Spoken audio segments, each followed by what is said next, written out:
Maher Turki is just in time to break up a dispute between young Arab immigrants in Malmö. He knows that once the fists begin to fly, someone could end up dead, especially here. But the young men listen to him. Two hash dealers got into it here. One said the other was muscling in on a deal. These are the kinds of things that can lead to violence. Turki knows what he's talking about. A Lebanese immigrant, he spent 4 years behind bars in Sweden for convictions related to violence and narcotics. Now he's trying to prevent crime in his adopted home. At night, he and others like him patrol Malmö's streets, talking with young immigrants and others interested in dialogue, like bouncers. I'm behind him 100%. It's a great idea. He's making lots of people think. We're here to talk. We want to prevent chaos and violence so the police won't have to get involved. It's a matter of prevention. Turki calls his initiative No2crimes. Supporters are recruited via the internet. Turki knows what life is like for young immigrants in the city's disadvantaged suburbs, and he's able to talk to them. Half of them don't finish school. In June 2018, a shootout in Malmö left 3 people dead. On Facebook, Turki reported live from the scene, making an emotional appeal for an end to the violence. The video was shared thousands of times. Overnight, he was known across the country. In the space of 2 years, Malmö has seen 120 shootings that killed 24 victims. The police have come increasingly under attack and have retreated into high-security buildings. But their spokesman warns against hysterical interpretations of the statistics.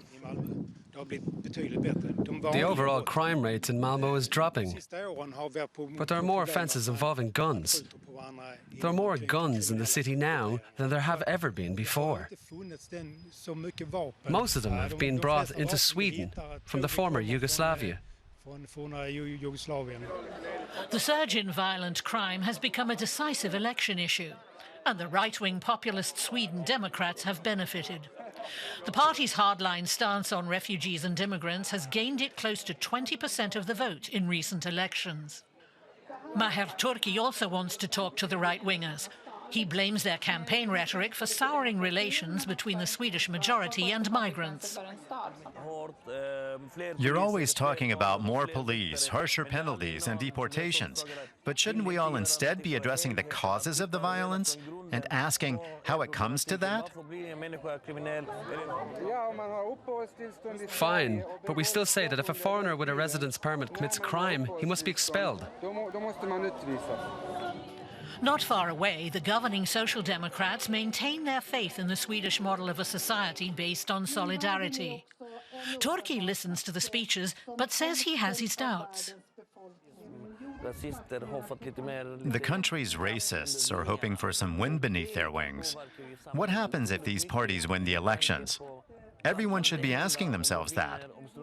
Will there be war in the streets? On an evening patrol in Malmö, Turki again comes face to face with aggression.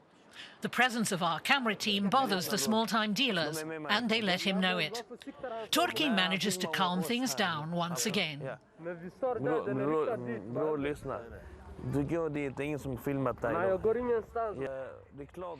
Many of them try to test me, check to see if I won't slide back into my old life.